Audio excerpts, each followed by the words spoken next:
Assalamualaikum warahmatullahi wabarakatuh. Halo semuanya, selamat datang di video presentasi kelompok kami. Perkenalkan, kami dari kelompok 2 akan memaparkan hasil makalah kami yang berjudul Etika Profesi, Etika dalam Islam, Teori Etika, dan Etika sebagai Cabang Filsafat. Tema ini sangat penting karena etika adalah pondasi dalam kehidupan manusia, baik dalam aktivitas sehari-hari, hubungan sosial, maupun ketika kita menjalankan suatu profesi. Etika hadir sebagai pedoman yang membentuk karakter dan perilaku kita. Dalam video ini, kami akan membahas secara struktur, mulai dari pengertian etika, penerapan dalam profesi dan agama, serta tinjauan dari sudut filsafat.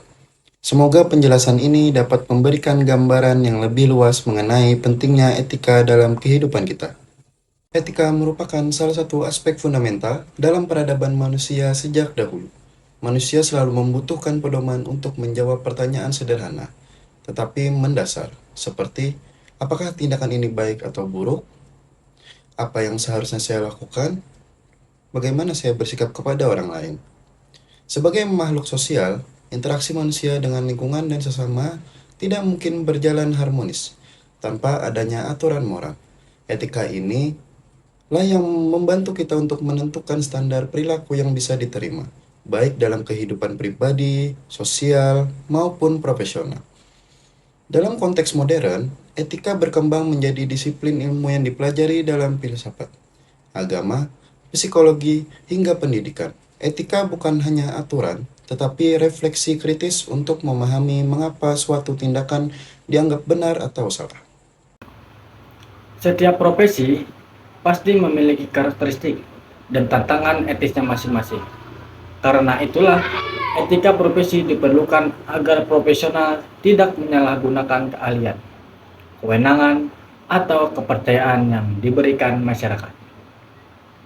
Ada juga karakteristik profesi, di mana sebuah profesi biasanya memiliki 4 ciri utama. Yang pertama, keahlian dan kompetensi profesi membutuhkan pendidikan, pelatihan, dan pengalaman. Misalnya dokter, akuntan, insinyur, atau guru. Mereka semua memiliki pengetahuan khusus yang tidak dimiliki masyarakat umum. Karena memiliki keahlian, maka ada tanggung jawab besar untuk menggunakannya secara benar. Yang kedua, otonomi. Profesional pasti diberi kebebasan untuk mengambil keputusan sesuai bidangnya. Namun, kebebasan itu harus digunakan secara etis. Otonomi tanpa etika dapat berbahaya, karena keputusan profesional sering berdampak pada orang lain. Yang ketiga, kode etik. Setiap profesi pasti memiliki kode etik, yaitu panduan moral yang mengatur apa yang boleh dan tidak boleh dilakukan. Kode etik membantu profesional menghadapi dilema etis, misalnya antara kepentingan klien dan aturan hukum. Yang keempat, organisasi profesi. Profesi biasanya memiliki organisasi, misalnya IDI untuk dokter atau PGRI untuk guru. Organisasi ini bertugas membuat standar kerja, memberikan sertifikasi, hingga menegakkan kode etik. Dan yang terakhir, pentingnya etika profesi. Etika profesi sangat vital karena melindungi kepentingan publik dalam misalnya kesehatan dan hukum. Kesalahan perilaku bisa berdampak besar. Etika memastikan publik tidak dirugikan. Membangun kepercayaan. Kepercayaan adalah aset inti sebuah profesi.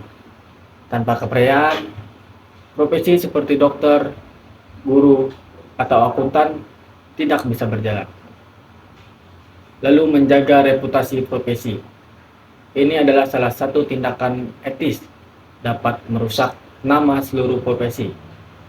Karena itu, penegakan etika sangat penting untuk menjaga citra profesi. Lalu yang terakhir, membantu pengambilan keputusan. Dalam dunia profesional, sering muncul dilema. Dua pilihan sama-sama sulit. Disinilah kode etik menawarkan kerangka berpikir agar profesional tetap bertindak benar. Lanjut ke materi etika dalam Islam. Etika dalam Islam bersumber dari wahyu Allah, yaitu Al-Quran dan hadis. Islam tidak memisahkan nilai spiritual dari kehidupan sehari-hari.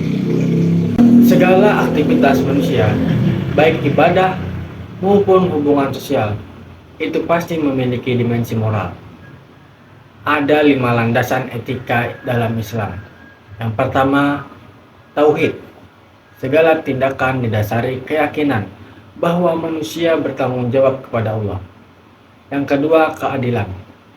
Islam menekankan untuk berlaku adil kepada siapapun, bahkan kepada orang yang tidak kita sukai. Yang ketiga, amanah. Segala sesuatu adalah titipan yang harus dijaga baik, seperti harta, jabatan, maupun kepercayaan. Yang keempat, ihsan, di mana kita harus melakukan setiap hal dengan sebaik-baiknya, bahkan lebih dari sekadar kewajiban. Dan yang kelima, tanggung jawab. Manusia itu harus bertanggung jawab atas setiap perbuatannya, baik di dunia maupun di akhirat. Lalu, akhlak di dalam Islam. Etika Islam itu diwujudkan melalui akhlak yang mencakup 4 kategori. Yang pertama, akhlak kepada Allah. Misalnya beribadah dengan ikhlas, bersyukur, dan menjauhi larangannya. Yang kedua, akhlak kepada sesama manusia. Berlaku jujur, rendah hati, tidak menyakiti, membantu, dan menghargai orang lain. Yang ketiga, akhlak kepada diri sendiri, seperti menjaga kesehatan, perilaku, kebersihan, serta menghindari kebiasaan buruk. Yang keempat, akhlak kepada lingkungan, seperti menjaga kebersihan, tidak merusak alam, dan menggunakan sumber daya secara bijak. Dengan demikian, etika dalam Islam sangat komprehensif dan mencakup seluruh aspek kehidupan. Teori etika. Dalam filsafat moral terdapat berbagai teori etika yang membantu kita memahami bagaimana menilai suatu tindakan. Etika teologi. Teologi menilai moralitas berdasarkan konsekuensi sebuah tindakan dianggap baik jika menghasilkan dampak yang baik. Contohnya membantu orang lain karena memberikan manfaat besar bagi masyarakat. Etika deontologi. Dalam deontologi, yang terpenting adalah kewajiban dan aturan moral. Konsekuensi bukan faktor utama. Misalnya, berkata jujur tetap wajib walaupun mungkin membuat orang lain kecewa. Etika kebajikan. Dikembangkan oleh Aristoteles, teori ini berfokus pada karakter bukan tindakan. Artinya, seorang harus menjadi pribadi yang baik seperti jujur, berani, dermawan, bijaksana. Seseorang yang memiliki kebajikan cenderung otomatis bertindak benar. Etika kontrak sosial. Etika ini menganggap moral sebagai hasil kesepakatan masyarakat. Aturan moral muncul karena manusia ingin hidup aman, damai, dan tertib. Misalnya, larangan mencuri adalah kesepakatan untuk melindungi hak milik.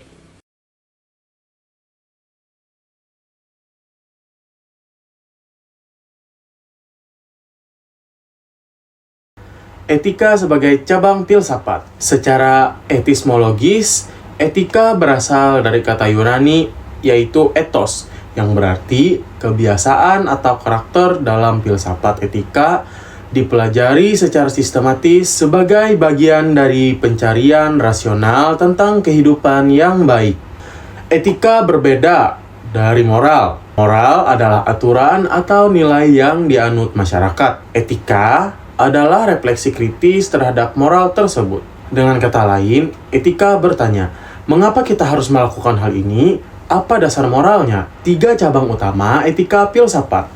Yang pertama, etika deskriptif. Menggambarkan perihal moral manusia tanpa memberikan penilaian. Misalnya, mempelajari kebiasaan moral suatu budaya. Yang kedua, etika normatif. Memberi penilaian tentang apa yang seharusnya dilakukan. Inilah cabang yang merumuskan teori-teori seperti teleologi dan deontologi. Yang ketiga, metaetika. mempelajari makna istilah moral seperti baik, buruk, kewajiban, dan sebagainya. Metaetika membantu memahami alasan filosofis di balik aturan moral. Kesimpulan, dari seluruh pembahasan ini dapat kita simpulkan bahwa etika adalah pedoman penting dalam menentukan benar dan salah. Etika profesi membantu profesional bertindak dengan integritas dan tanggung jawab.